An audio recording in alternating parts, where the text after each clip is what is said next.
आज हूँ वर्षर शेष दिन आउ समय हूँ केते नमी राति 9:30 आपण मानक नुआ वर्षर आगामी दिन पाई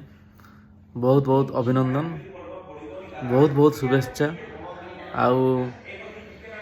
ये वर्ष रे जहाँ भी किसी भल भी अच्छी खराब भी अच्छी दुख भी अच्छी खुशी भी अच्छी जहाँ भी थिला सबू आमे आदरिकी ताकू सब आमे ग्रहण कलु से भगवान के पाखे कोटि कोटि प्रणाम। जीवन में आगामी वर्ष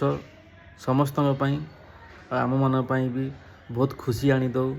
बहुत हस उल्लास रे दिन जाऊ जीवन जहाँ भी इच्छा अच्छी सी भी पूर्ण हो एवं स्वास्थ्य समस्त भल रहू। आपण 2025 रे जहाँ भी करंतु किंतु स्वास्थ्य निश्चित भाव